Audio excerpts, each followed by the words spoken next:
presented by the United States Air Forces in Europe.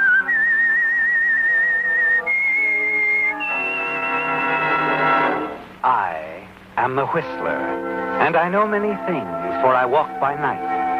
I know many strange tales hidden in the hearts of men and women who have stepped into the shadows. Yes, I know the nameless terrors of which they dare not speak.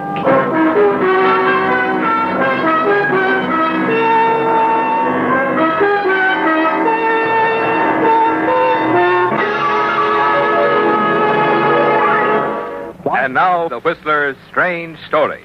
Death claim. The cantina in Panama City was crowded, laugh-filled. And the two men in the corner booth were contributing their share to both the laughter and the conversation. They were an interesting pair. The older, stouter man looking very much like a retired business executive on a spree. The younger, leaner one easily attracting the eyes of the few female patrons in the establishment. His name was Vic Adams. And at the moment, he owned little else in the world but his name. His companion, however, gave the impression of a man used to having money and equally used to spending it. He's a source of wonder to you, isn't he, Vic? This kidding, plump little gent, and has been for the past week. He turns away every subtle effort on your part to learn the source of his money. Curly, another pair here. No, really, I had enough, Harvey. I could use a little fresh air. Fresh air. You kill me, boy, fresh air. When there's so many good drinks in the world and so many wonderful places like... What's the matter? Harvey, what is it? What's wrong?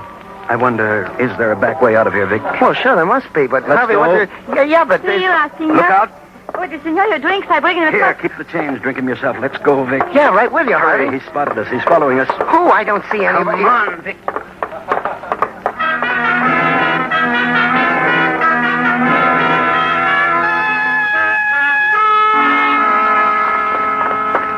This way, Harvey, down the alley. Wait, Vic. Somebody's coming, all right. Yeah. Oh, what's it all about, Harvey? You go on, see if the way is clear to the street. I'll catch up in a minute. Sure you can handle it. Go on, Vic. Okay.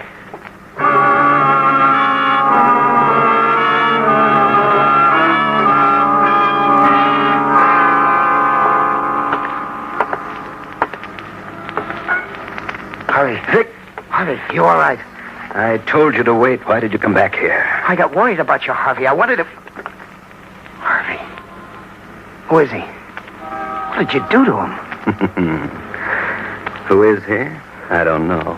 What did I do to him? I killed him, Vic. Hey, Harvey, why? Let's get out of here, my boy. You look like you can use a drink now. Me? I can always use one. Come on, Vic. I'll tell you all about it.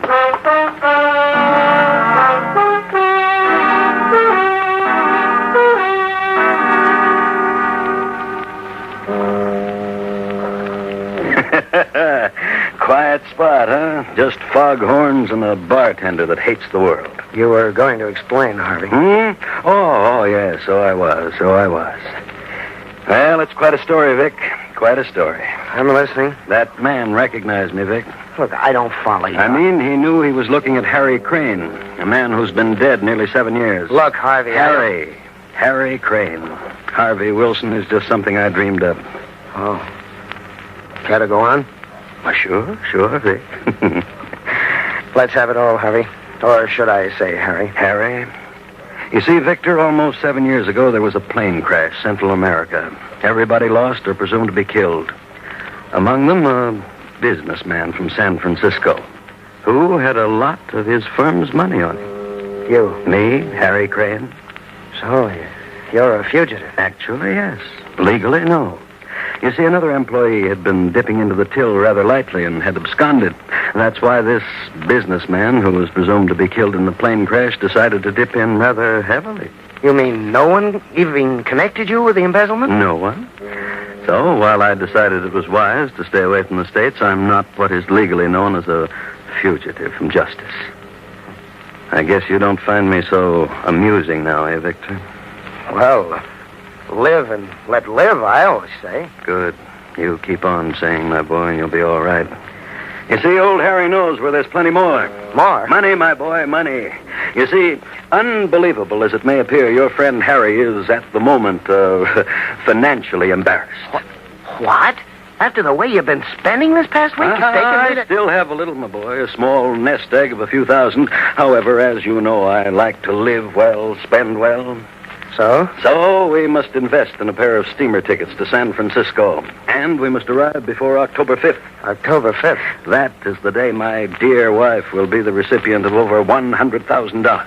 Your wife will Yes, dear, sweet Nora, my grieving, impatient widow. I'm beginning to understand. Mm-hmm. You want to go to your wife, No, Mrs. I want you to go to her, my boy. Much too risky for me. It's too risky for anybody, Harry. No, we'll get away with it. We'll take $50,000 away from dear, sweet Nora and won't raise a hand. $50,000? Your share, $10,000, just for joining me in a boat ride, meeting Nora, dancing with her, and she's quite attractive, Victor, much younger than me. Harry, you're a strange guy. I just like to live well, just do my best to make life easy for me. Bartender, another round.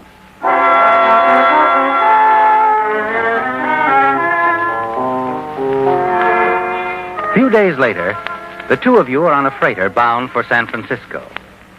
On an evening only 1 week later, with Harvey waiting for you in a small Oakland hotel, you stand in a corridor of a fashionable San Francisco apartment house and press the buzzer of a door marked Nora Crane. Yes, sir? I'd like to see Mrs. Crane. It's about... Very sorry, sir, but there's a dinner party in progress. Now, look, it's rather urgent. However, would you give her this note? My name is Adams. Victor Adams. Very good, sir. I'll wait for an answer. Oh? Very well.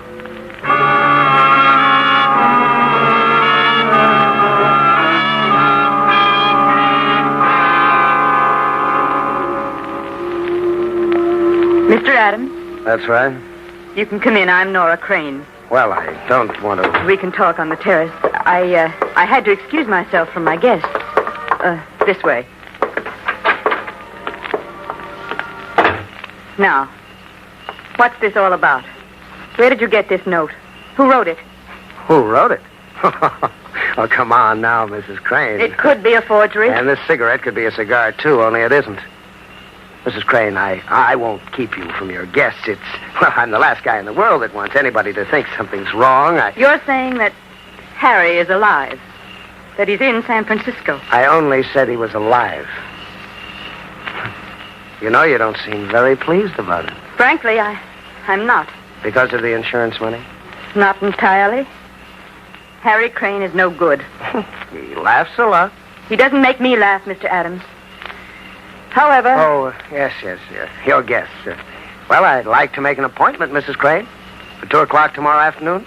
To see Harry? To hear his voice. I want you to be sure. Because of a business proposition that I have in mind. Business proposition. Mr. Adams, you might as well know. Without the insurance money, I'm in no position to... Mrs. Crane, I'm talking about the insurance money. You're going to get it. Over $100,000. I don't understand. Oh, you will. But first, I want you to talk to Harry. Then we'll talk. Just Nora and Vic. Tomorrow at 2? Tomorrow at 2.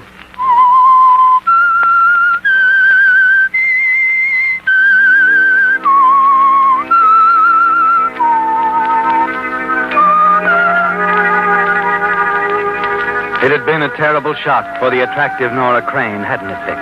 When you'd approached her at her dinner party, calmly informed her that her husband, Harry Crane, long believed dead, was actually very much alive. Since in a week's time, she was to collect a check for $100,000 on Harry's insurance.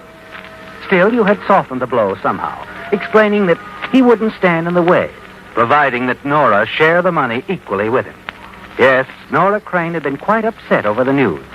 And since you felt a dinner party was no place to discuss the matter further, you'd made an appointment to call on her again the following afternoon. In here, Mr. Adams. We can talk in the study. Fine. Oh, any of the servants around? No, I've given them the day off. Sit down, please. Thanks. Oh, you know, Mrs. Crane, I could use a drink. Oh? Whatever you're having. Make mine with soda. Very well.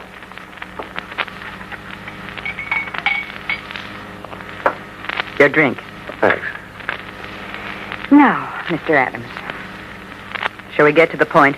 Sure. You've had time to think over our little business proposition? Yes, and I can hardly afford to turn it down, can I? Of course, I'll have to have proof that Harry is still alive. Oh, you'll get proof. You'll take me to him? That won't be necessary. What if I should insist? And what if he's still in Central America? Oh, there are planes. Is he in Central America? He might be. Why all the mystery? Just playing it safe, that's all. What do you mean? Just that Harry is worth more to you dead than alive. I still don't... Don't bother to get up. I'll answer it. Oh? You're expecting a phone call? That's right. At 2 o'clock. Not Harry. Harry. Right on time. He was never so punctual. He was never so broke. Hello. Hello, Vic. Harry, how's it going? Yes, operator. This is Vic Adams. Operator, what are you talking about? Oh, I get it. Trying to make it sound like a long-distance call, eh, Vic? All right, operator. Smart boy, Vic. You don't miss a trick. Let me talk to the little lady now, will you? Nora. Where are you? Hello? Hello, doll. How's my girl? Harry. Guess you were sort of surprised to learn I was still among the living, eh? That's putting it mildly. How are you, doll? You miss me? Of course. Of course, darling. Missed you, too. Really? Did you? I'd love to see you again, Harry. Where are you? Oh, I'll take the phone. No, wait, please. Sorry. The lady is convinced, Harry. Be seeing you. Well, Nora, is the deal on? It's on. Good. Well, there's nothing more we can do now except wait until the insurance company pays off. That's next Wednesday, isn't it? Next Wednesday. All that time on my hands and absolutely nothing to do. Or perhaps you have a suggestion? I might. Mr. Adams, I really would like to see Harry. Why? Don't tell me the flames still burn. Well, after all, he is my husband. Well, maybe I can arrange it. I'll think about it. In the meantime, how about dinner tonight? I have an engagement. Engagements can be broken. That's right. Well, I'll see what I can do about it, Mr. Adams.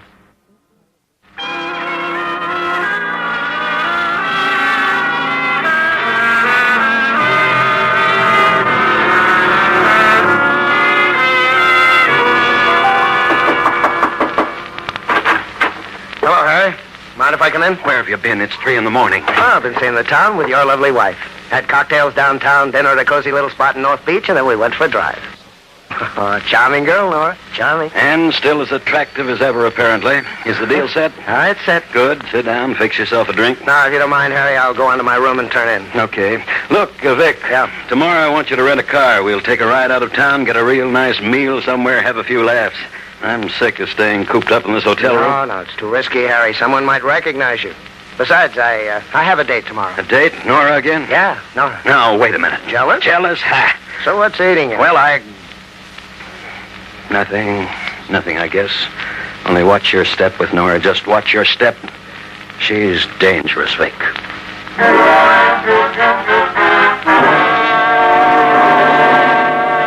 You've met women like Nora before, haven't you, Vic? Dangerous, yes. But none quite as charming and attractive as she is. And you find her company exciting, don't you? In the days that follow, you spend more and more time together. The races, dining at the fashionable hotels, dancing at the smart clubs. You know something, Vic? You lied to me. That's so, Nora? You told me you weren't a good dancer. Well, maybe I should have said just rusty, huh? You didn't spend all your time in the jungles of Central America. No. The rest of the time I was aboard one freighter or another. I couldn't very well dance with the captain. When did you meet Harry? A few months ago. He saved my life. He pulled me out of Panama Bay. Oh? I was on a small fishing boat at the time. His yacht rammed us. Yacht? My. But then Harry always liked to live in style. I suppose he owned a villa, too. That's right. Beautiful place. Too bad he had to give it up. The yacht, too. He's really broke. Very. You wouldn't have heard from him otherwise. But you know, I'm glad it turned out this way. Or I wouldn't have met you. I'm glad it turned out this way, too, Vic. Makes me sort of expensive, though, doesn't it? Maybe. But maybe I think it's worth it.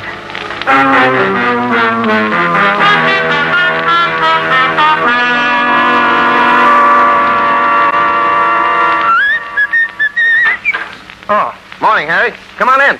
Going out again? Yeah, got a lunch date. Oh, hey, what suit'll I wear, Harry? Blue or gray? Blue. Nora likes blue. Look, you've been seeing a lot of her lately. That's right. I've booked up all her spare time. She doesn't seem to mind. You? Maybe. You are jealous. No, but I don't want anything to mess up this little deal, understand? Oh, what could mess it up? A double cross. You and Nora have been getting pretty chummy. I wouldn't like it at all if you two took the dough and beat it. You think I'd pull a stunt like that? I don't think it would occur to you, Vic, but with a dame like Nora around, well, she might talk you into it. Well, don't worry about me, Harry. I can take care of myself. Well, see that you do, Vic. Just see that you do. He's right, isn't he, Vic? Now that he's mentioned it, you recall some of the things Nora had said to you. The more you think about it, the more certain you are that it's been on her mind all along, that she's been sounding you out. A half hour later, you take a cab and drive out to Nora's house. Hi, baby. Sorry I'm a little late. It's all right, darling. Ready? I'm starved. Vic. Yeah. Don't be angry with me. Promise? Okay. What's on your mind? I'd like to talk with Harry again. Harry? Oh, now, look, Please, darling. Even if this has all been a trick, I wouldn't mind. It's just that I'm curious. Weren't you convinced when you spoke with him on the phone? I thought I was, but the more I think about it... You want me to take you to him, is that it? That's what you want? No, that isn't necessary. Just call him on the phone again. Okay. Okay. Make you feel any happier to know I'm not trying to pull a fast one.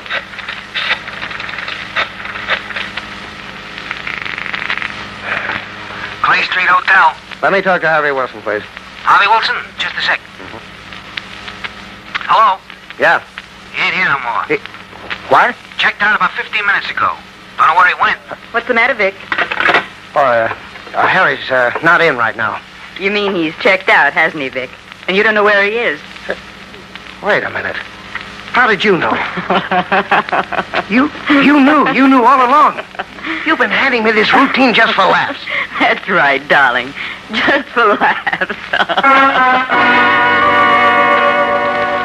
Suddenly you realize what's happened, Vic. Yes, Nora has found Harry somehow, and they've teamed up. You stand there staring at Nora, laughing at you. And then quickly she steps to the desk and takes a gun out of the drawer. You really took me for a ride, sweetheart. I guess Harry was right. You are dangerous. Is that what he said about me, darling? Yeah, that's what he said. Here. Take the gun. What? I said take the gun. Now, wait a minute.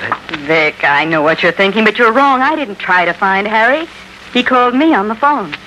He called you? Yes. He wants me to make a deal with him, leave you out of it. I guess he doesn't trust you. I see. I told him it was all right with me and suggested he leave the hotel right away. I promised to see him tonight, to talk things over. Where? I sent him to a small motel down the peninsula. A nice, quiet little spot, Vic. I had a very special reason. What do you mean? You're going to take this gun, darling, and go down to see Harry tonight. And you're going to kill him. Me? Kill Harry? You've got to. Tomorrow I'll get the check from the insurance company. And we won't have to share it with anyone. $100,000, Vic. Ours. You'll do it, darling. For us. Give me that gun, honey.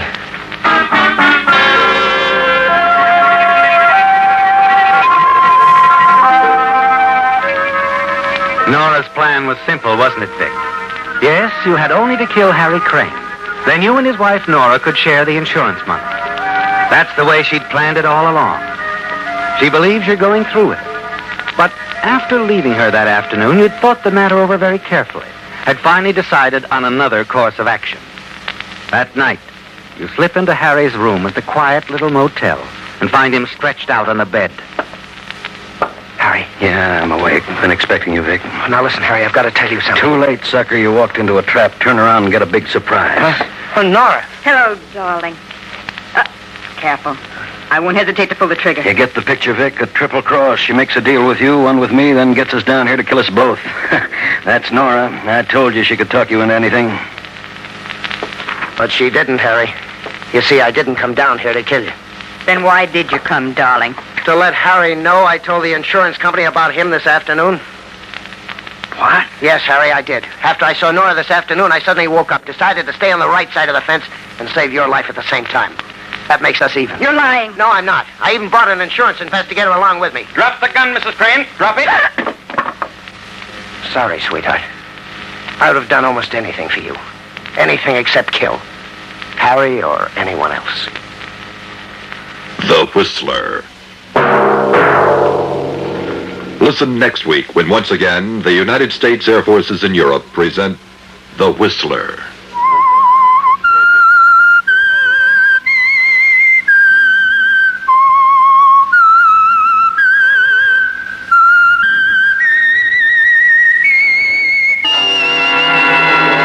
The Whistler has come to you through the worldwide facilities of the United States Armed Forces Radio and Television Service.